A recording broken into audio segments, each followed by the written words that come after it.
Bonjour, bienvenue à chacun pour ce temps de culte. Souviens-toi du jour du repos pour le sanctifier. Tu te donneras toute la semaine et tu cueilleras le dimanche à bras ouverts comme un cadeau venu du ciel. Ce jour-là, tu t'arrêteras, le temps de t'alléger, le temps de souffler, toi, ta famille et les travailleurs étrangers. Parce que Dieu s'est mêlé de ton histoire. Parce que Dieu s'est mêlé de l'histoire du monde pour créer une terre qui lui sourit. Il a soufflé sur le dimanche un air d'amitié et de joie. Je vous propose de chanter le premier cantique que notre organiste a préparé.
Prions ensemble.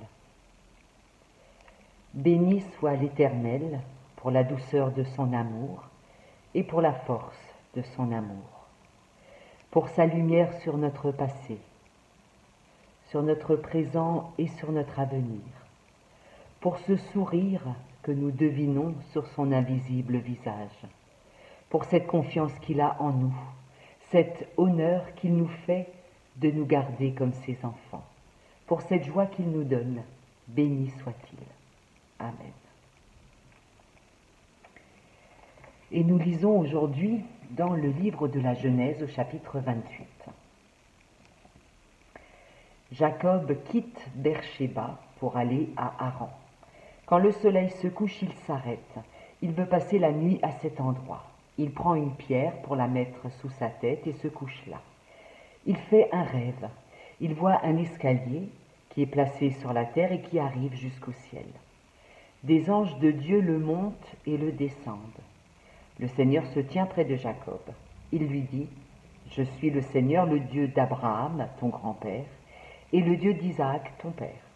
La terre où tu es couché, je te la donnerai à toi, à tes enfants et aux enfants de leurs enfants.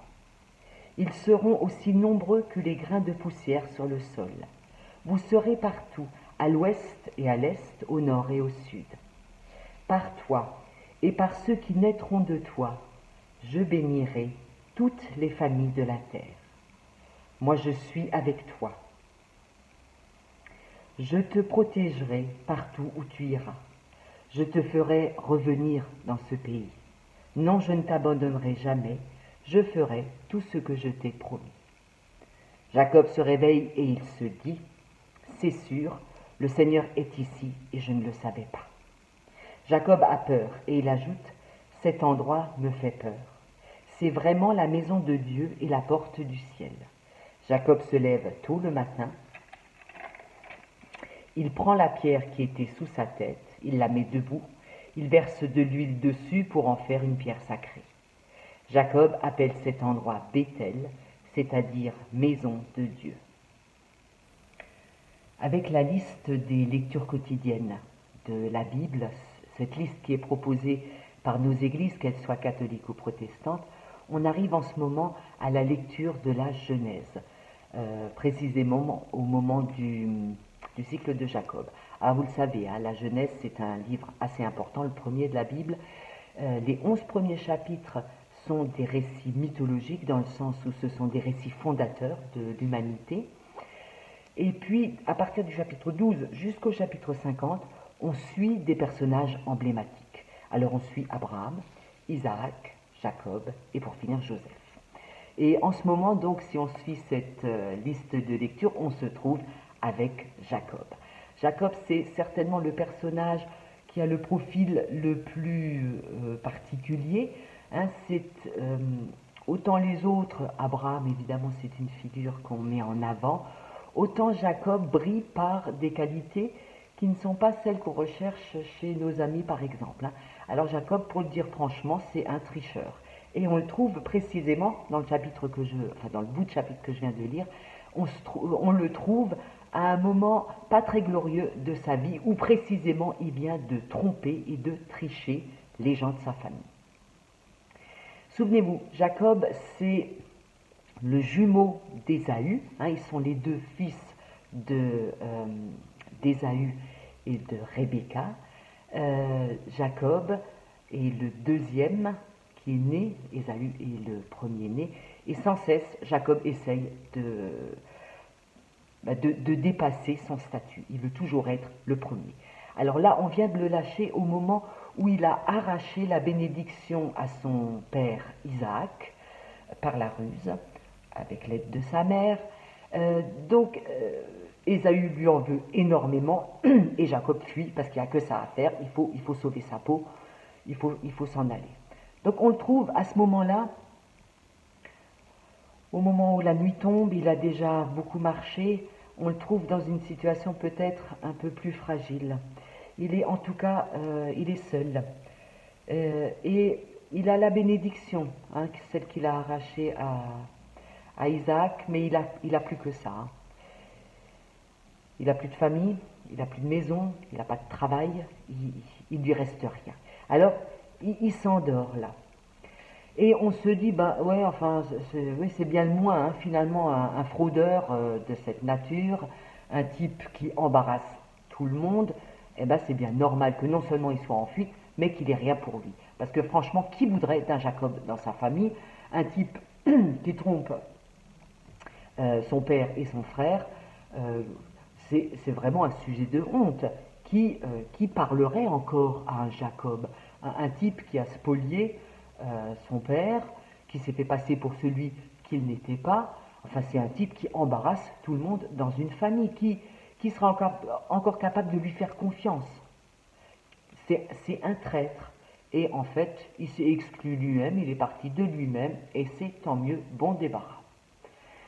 Et c'est là qu'arrive la première surprise, c'est que Dieu, cette nuit-là, vient lui rendre visite. Il lui parle. Il vient discuter avec le traître, avec le fils indigne qu'on raillerait volontiers de l'arbre généalogique. C'est à lui qu'il vient parler.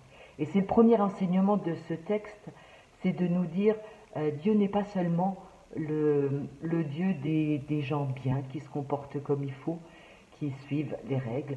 Dieu est aussi le Dieu des fourbes, des traîtres, de ceux dont on a honte. Et il lui fait une promesse extraordinaire, vous l'avez entendu, il lui promet non seulement de ne jamais l'abandonner, de rester toujours avec lui, mais aussi de lui donner un pays, de lui donner une descendance, c'est-à-dire il l'ouvre à la vie, il lui ouvre un futur auquel, à mon avis, Jacob, à ce moment-là, ne croyait pas une seconde. Dieu vient, nous dit le texte, d'abord à travers des anges.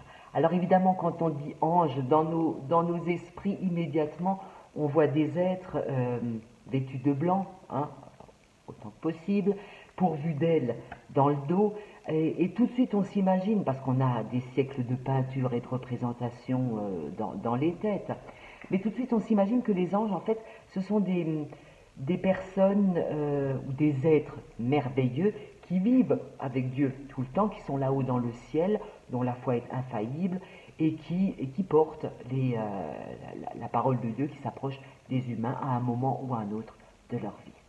Alors le texte biblique, celui que nous avons lu là ce matin, mais aussi chaque fois que la Bible parle d'anges, elle ne les décrit pas du tout comme des êtres extraordinaires qui vivraient avec Dieu en permanence.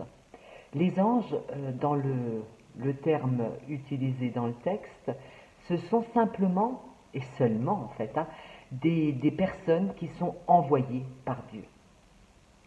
Et ange, ça vient du mot grec angelos, qui veut simplement dire messager, c'est celui qui est envoyé pour porter un message.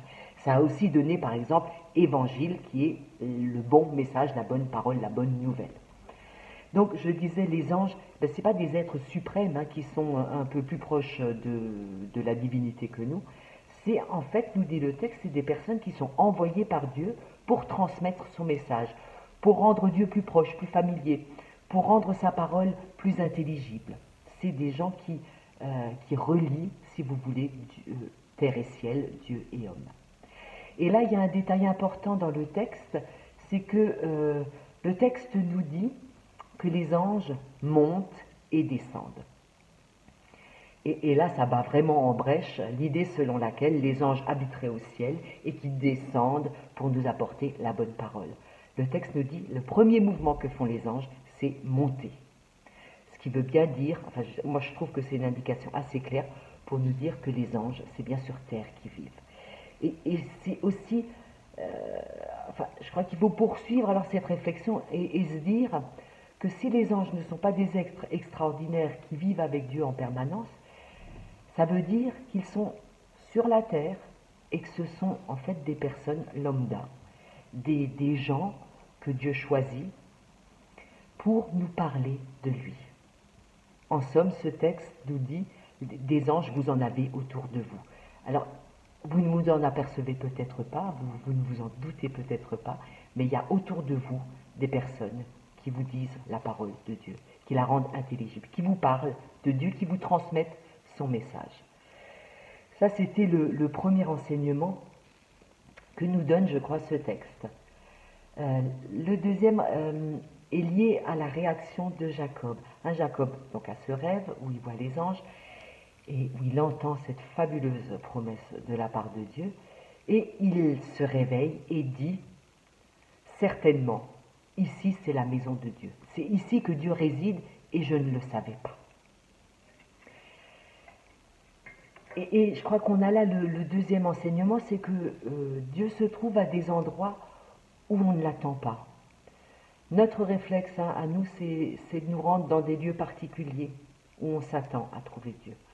On se rend dans une église, dans un temple ou dans un lieu qui est consacré à Dieu, voilà, qui est fait pour ça. Et peut-être que c'est pas là qu'on entend le mieux parler Dieu. Peut-être que Dieu se trouve et nous parle de manière beaucoup plus efficace ou fréquente que dans les églises ou dans les temples. En tout cas, ce texte nous dit que Dieu est au-delà de l'image qu'on se fait de lui, de nos représentations, de nos attentes aussi. Hein. On a tout au long de la Bible cet interdit qui nous dit ne fais pas d'image taillée de Dieu, parce que dans tous les cas, Dieu dépasse largement ce que toi tu peux te représenter de lui. La manière dont tu le comprends, la manière dont tu l'imagines, dans tous les cas, c'est faux. Dans tous les cas, Dieu est bien au-delà, bien différent de ce que nous on imagine, et c'est précisément l'expérience que fait Jacob ce jour-là. Dieu est là où il ne l'attend pas. Dieu est là au milieu de son errance, de sa fuite, de son échec, hein, en quelque sorte, parce qu'il a beau avoir pris la bénédiction, il n'en est pas moins complètement seul à ce moment-là de son histoire. Ça veut dire en retour aussi que l'Église, la communauté religieuse, quelle qu'elle soit, ne peut jamais prétendre savoir où se trouve Dieu et ne peut jamais prétendre l'enfermer dans un lieu ou dans un contexte particulier. Dieu est toujours ailleurs et certainement pas là où nous on s'attend à le trouver. À travers une histoire chaotique, hein, à travers cette histoire, parce que ça va continuer hein, avec Jacob, il n'est pas au bout de ses peines, le gros, hein. Il y a encore quelques années difficiles à traverser. À travers cette histoire chaotique et scandaleuse, hein, parce que franchement c'est un scandale l'histoire de Jacob, qu'il en soit arrivé là où il est, d'un point de vue neutre, c'est un scandale, il faut le dire. Alors à travers cette histoire scandaleuse de Jacob, il y a des enseignements très riches et forts qui nous sont donnés. Le premier, rappelez-vous, hein, c'est que Dieu s'intéresse même à ceux qui sont indignes, ceux qui se sentent indignes ou qui s'excluent eux-mêmes de la communauté, quelle qu'elle soit. C'est de ces personnes-là aussi que Dieu se rapproche et qu'il rattrape en quelque sorte dans leurs errances. Ces personnes-là ne sont pas oubliées de Dieu, quel que soit le jugement que nous portons sur elles. Dieu est aussi le Dieu des traîtres et des salauds. Deuxième enseignement, c'est que Dieu parle à travers des anges. Et je vous le disais, des anges vraiment au sens large. Moi, je crois qu'on a des anges autour de nous qui, de temps en temps, nous font passer des messages de la part de Dieu. Peut-être en particulier là où on ne s'attend pas, au moment où on s'y attend le moins. Parce que Dieu n'est pas là où on l'attend. Parce que Dieu ne parle pas seulement à travers la bouche des spécialistes, de ceux qui pensent avoir tout compris sur Dieu et qui sont capables de vous faire des longs discours et des longues élaborations philosophiques sur Dieu. Dieu n'est pas là où nous l'attendons. Et chaque fois que nous construisons notre tour de Babel, parce qu'on pense que ça y est, on a trouvé là où il fallait investir pour trouver Dieu, là où il fallait construire, et bien Dieu descend en nous disant mais je ne suis pas du tout là où vous pensez que je suis. En réalité, regardez, je suis en bas sur la terre avec vous. Je suis en particulier au milieu même de vos errances, sur le chemin de vos fuites. Amen. Je vous invite à chanter une seconde fois.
Quelques annonces. Vous le savez, c'est le dernier culte que nous vivons sous cette forme-là, à distance, puisque dès dimanche prochain, le 21 juin, donc, nous nous retrouverons au temple pour célébrer ensemble le culte. Alors si nous avons été séparés pendant très longtemps, c'est important maintenant aussi, je crois, de retrouver la communauté, de nous voir, même si c'est à distance et sans pouvoir se toucher. Je crois que c'est important maintenant de passer à la prochaine étape pour nous retrouver avec plaisir les uns les autres. Donc nous vous accueillons au culte, au temple, dès la semaine prochaine. Évidemment, toutes les mesures sanitaires seront prises. On vous demande simplement d'apporter un masque et de le porter au moment où vous arrivez au temple. Après, les places seront formalisées de manière à ce que l'espacement nécessaire soit respecté. Et il y aura aussi du gel hydroalcoolique qui sera mis à disposition à l'entrée du temple. Venez, on vous attend dès la semaine prochaine. Je voudrais aussi faire un petit mot de remerciement, un grand mot de remerciement pour tous les dons qui ont été faits dans la semaine écoulée. Merci beaucoup parce qu'on a vraiment besoin de votre soutien en ce moment. Je vous invite à finir ce temps de culte avec une prière. Donne-moi de consoler ceux qui sont dans la peine, de sécher les larmes de ceux qui pleurent, de soulager ceux qui souffrent. Donne-moi d'espérer avec ceux qui désespèrent, de croire avec ceux qui doutent, d'apaiser ceux qui ont peur. Donne-moi de veiller ceux qui vont vers toi, d'être tes bras pour ceux qui sont mal aimés, d'être ta tendresse pour ceux qui sont abandonnés. Donne-moi d'aimer de ton amour, donne-moi de devenir transparent de ton regard. Et tous ensemble, nous disons la prière que Jésus nous a enseignée.